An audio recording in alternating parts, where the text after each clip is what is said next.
بسم الله الرحمن الرحيم. ياسين والقرآن الحكيم إنك لمن المرسلين على صراط مستقيم تنزيل العزيز الرحيم لتنذر قوما ما أنذر آباؤهم فهم غافلون لقد حق القول على أكثرهم فهم لا يؤمنون إنا جعلنا في أعناقهم أغلالا فهي إلى الأذقان فهم مقمحون وجعلنا من بين أيديهم سدا ومن خلفهم سدا فأغشيناهم فهم لا يبصرون وسواء عليهم أأنذرتهم أم لم تنذرهم لا يؤمنون إنما تنذر من اتبع الذكر وخشي الرحمن بالغيب فبشره بمغفرة وأجر كريم إنا نحن نحيي الموتى ونكتب ما قدموا وآثارهم وكل شيء أحصيناه في إمام مبين واضرب لهم مثلا أصحاب القرية إذ جاءها المرسلون إذ أرسلنا إليهم اثنين فكذبوهما فعززنا بثالث فقالوا إنا إليكم مرسلون قالوا ما أنتم إلا بشر مثلنا وما أنزل الرحمن من شيء إن أنتم إلا تكذبون قالوا ربنا يعلم إنا إليكم لمرسلون وما علينا إلا البلاغ المبين قالوا إنا تطيرنا بكم لئن لم تنتهوا لنرجمنكم وليمسنكم منا عذاب أليم قالوا طائركم معكم أئن ذكرتم بل أنتم قوم مسرفون وجاء من أقصى المدينة رجل يسعى قال يا قوم اتبعوا المرسلين اتبعوا من لا يسألكم أجرا وهم مهتدون وما لي لا أعبد الذي فطرني وإليه ترجعون أأتخذ من دونه آلهة إن يردني الرحمن بضر لا تغن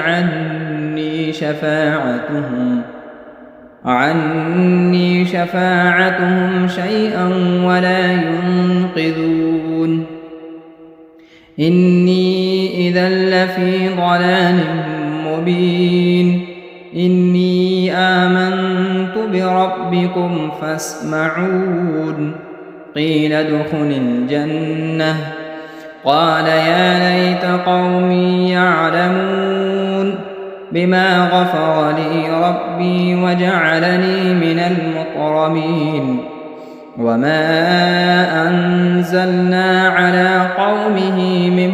بعده من جند من السماء وما كنا منزلين إن كانت إلا صيحة واحدة فإذا هم خامدون يا حسرة على العباد ما يأتيهم من رسول إلا كانوا به يستهزئون ألم يروا كم أهلكنا قبلهم من القرون أنهم إليهم لا يرجعون وإن كل لما جميع لدينا محضرون وآية لهم الأرض الميتة أحييناها وأخرجنا منها حبا فمنه يأكلون وجعلنا فيها جنات من نخيل وأعناب وفجرنا فيها من العيون ليأكلوا من ثمره وما عملته أيديهم أفلا يشكرون سبحان الذي خلق الأزواج كلها مما تنبت الأرض ومن أنفسهم ومما لا يعلمون وآية لهم الليل نسلخ منه النهار فإذا هم مظلمون والشمس تجري لمستقر لها ذلك تقدير العزيز العليم والقمر قدرناه منازل حتى عاد كالعرجون القديم لا الشمس ينبغي لها أن تدرك القمر ولا الليل سابق النهار وكل في فلك يسبحون وآية لهم أنا حملنا ذريتهم في الفلك المشحون وخلقنا لهم من مثله ما يركبون وإن نشأ نغرقهم فلا صريخ لهم ولا هم ينقذون إلا رحمة منا ومتاعا إلى حين وإذا قيل لهم اتقوا ما بين أيديكم وما خلفكم لعلكم ترحمون وما تأتيهم من آية من آيات ربهم إلا كانوا عنها معرضين وإذا قيل لهم أنفقوا مما رزقكم الله قال الذين كفروا للذين آمنوا أنطعم من لو يشاء الله أطعمه إن أنتم إلا في ضلال مبين ويقولون متى هذا الوعد إن كنتم صادقين ما ينظرون إلا صيحة واحدة تأخذهم وهم يخصمون فلا يستطيعون توصية ولا إلى أهلهم يرجعون ونفخ في الصور فإذا هم من الأجداث إلى ربهم ينسلون قالوا يا ويلنا من بعثنا من مرقدنا هذا ما وعد الرحمن وصدق المرسلون إن كانت إلا صيحة واحدة فإذا هم جميع لدينا محضرون فاليوم لا تظلم نفس شيئا ولا تجزون إلا ما كنتم تعملون إن أصحاب الجنة اليوم في شغل فاكهون هم وأزواجهم في ظلال على الأرائك متكئون لهم فيها فاكهة ولهم ما يدعون سلام قولا من رب رحيم وامتازوا اليوم أيها المجرمون ألم أعهد إليكم يا بني آدم أن لا تعبدوا الشيطان إنه لكم عدو مبين وأن اعبدوني هذا صراط مستقيم ولقد أضل منكم جبلا كثيرا أفلم تكونوا تعقلون هذه جهنم التي كنتم توعدون اصلوها اليوم بما كنتم تكفرون اليوم نختم على أفواههم وتكلمنا أيديهم وتشهد أرجلهم بما كانوا يكسبون ولو نشاء لطمسنا على أعينهم فاستبقوا الصراط فأنى يبصرون ولو نشاء لمسخناهم على مكانتهم فما استطاعوا مضيا ولا يرجعون ومن نعمره ننكسه في الخلق أفلا يعقلون وما علمناه الشعر وما ينبغي له إن هو إلا ذكر وقرآن مبين لينذر من كان حيا ويحق القول على الكافرين أولم يروا أنا خلقنا لهم مما عملت أيدينا أنعاما فهم لها مالكون وذللناها لهم فمنها ركوبهم ومنها يأكلون ولهم فيها منافع ومشارب أفلا يشكرون واتخذوا من دون الله آلهة لعلهم ينصرون لا يستطيعون نصرهم وهم لهم جند محضرون فلا يحزنك قولهم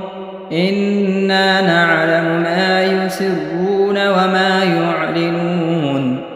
أولم ير الإنسان أنا خلقناه من نطفة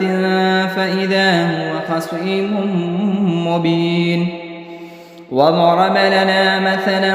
ونسي خلقه قال من يحيي العظام وهي رميم قل يحييها الذي أنشأها أول مرة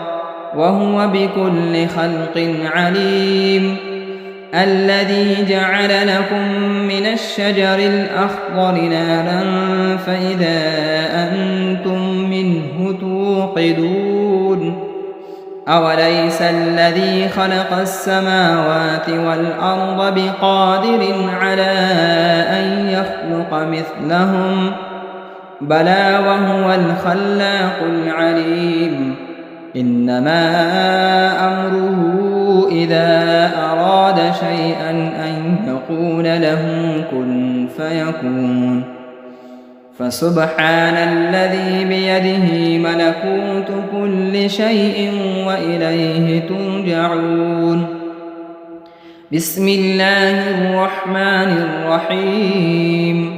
الرحمن علم القرآن خلق الإنسان علمه البيان الشمس والقمر بحسبان والنجم والشجر يسجدان والسماء رفعها ووضع الميزان ألا تطغوا في الميزان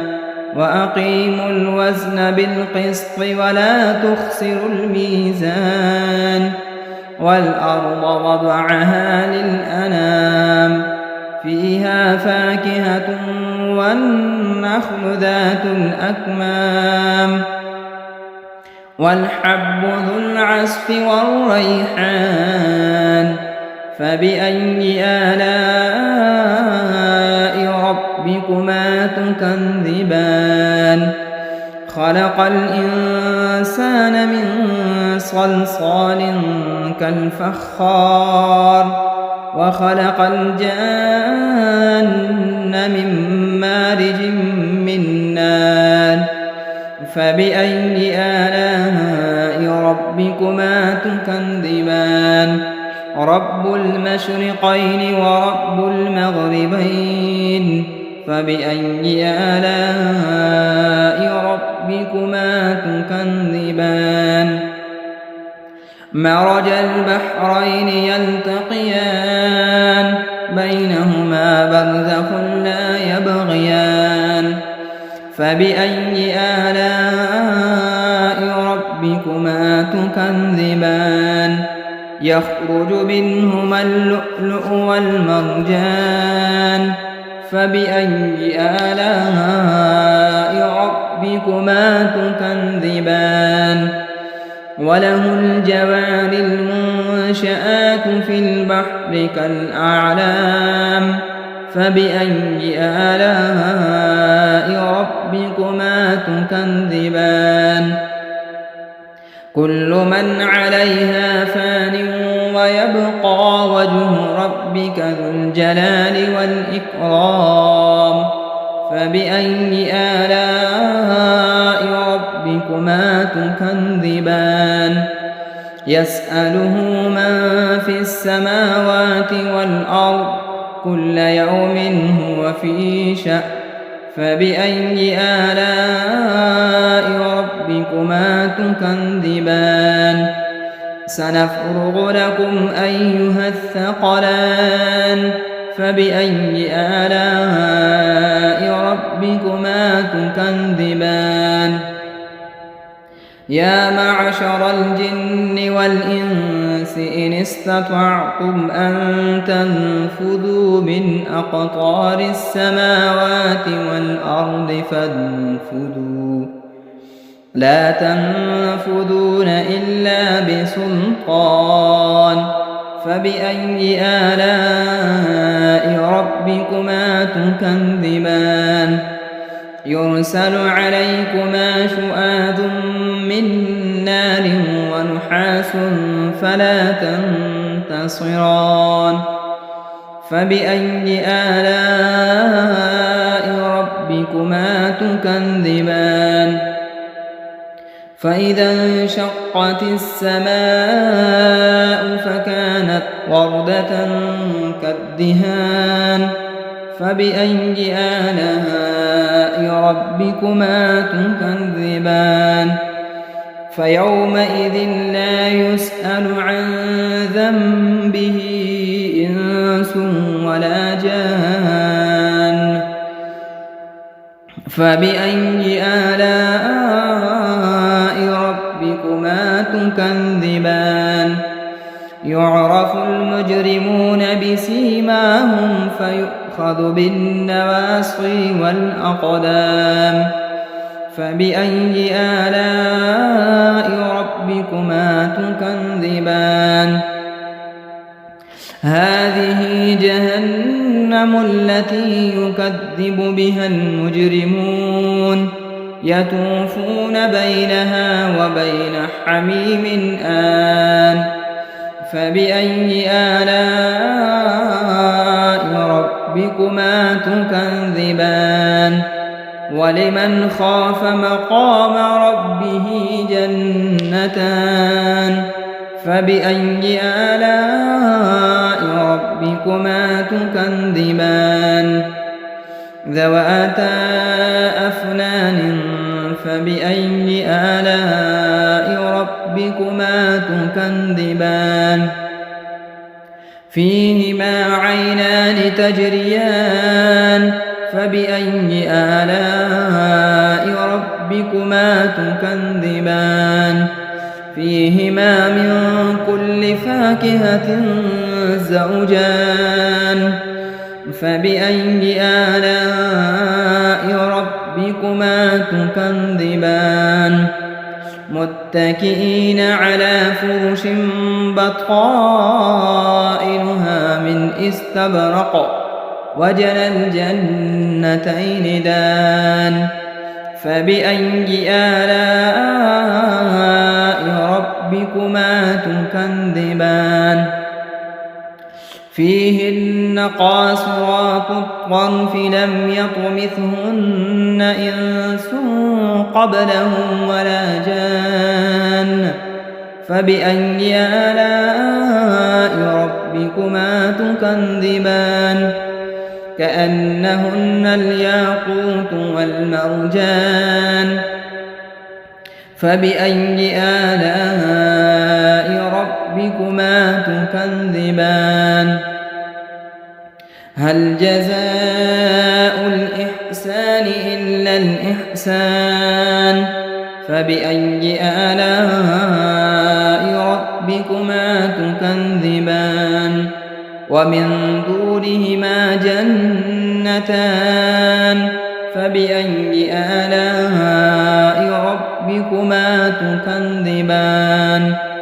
مدهامتان فبأي آلاء ربكما تكذبان فيهما عينان نضاختان فبأي آلاء ربكما تكذبان فيهما فاكهة ونخل ورمان فبأي آلاء ربكما تكذبان فيهن خيرات حسان فبأي آلاء ربكما تكذبان حور مقصورات في الخيام فبأي آلاء ربكما تكذبان لم يطمثهن إنس قبلهم ولا جان فبأي آلاء ربكما تكذبان متكئين على رفرف خضر وعبقري حسان فبأي آلاء ربكما تكذبان تبارك اسم ربك ذي الجلال والإكرام بسم الله الرحمن الرحيم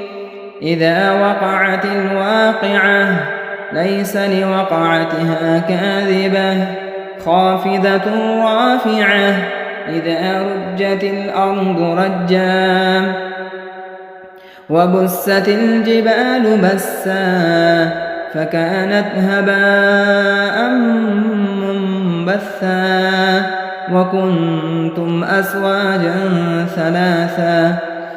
فأصحاب الميمنة ما أصحاب الميمنة وأصحاب المشأمة ما أصحاب المشأمة والسابقون السابقون أولئك المقربون في جنات النعيم ثلة من الأولين وقليل من الآخرين على سرر موضونة متكئين عليها متقابلين يطوف عليهم ولدان مخلدون بأكواب وأباريق وكأس من معين لا يصدعون عنها ولا ينزفون وفاكهة مما يتخيرون ولحم طير مما يشتهون وحور عين كأمثال اللؤلؤ المكنون جزاء بما كانوا يعملون لا يسمعون فيها لغوا ولا تأثيما إلا قيلا سلاما سلاما. وأصحاب اليمين ما أصحاب اليمين في سدر مخضود وطلح منضود وظل ممدود وماء مسكوب وفاكهة كثيرة لا مقطوعة ولا ممنوعة وفرش مرفوعة إنا أنشأناهن إنشاء فجعلناهن أبكارا عربا أترابا لأصحاب اليمين ثلة من الأولين وثلة من الآخرين. وأصحاب الشمال ما أصحاب الشمال في سموم وحميم وظل من يحموم لا بارد ولا كريم إنهم كانوا قبل ذلك مترفين وكانوا يصرون على الحنث العظيم وكانوا يقولون أئذا متنا وكنا ترابا وعظاما أئنا لمبعوثون أوآباؤنا الأولون قل إن الأولين والآخرين لمجموعون إلى ميقات يوم معلوم ثم إنكم أيها الضالون المكذبون لآكلون من شجر من زقوم فمالئون منها البطون فشاربون عليه من الحميم فشاربون شرب الهيم هذا نزلهم يوم الدين نحن خلقناكم فلولا تصدقون أفرأيتم ما تمنون أأنتم تخلقونه أم نحن الخالقون نحن قدرنا بينكم الموت وما نحن بمسبوقين على أن نبدل أمثالكم وننشئكم فيما لا تعلمون ولقد علمتم النشأة الأولى فلولا تذكرون أفرأيتم ما تحرثون أأنتم تزرعونه أم نحن الزارعون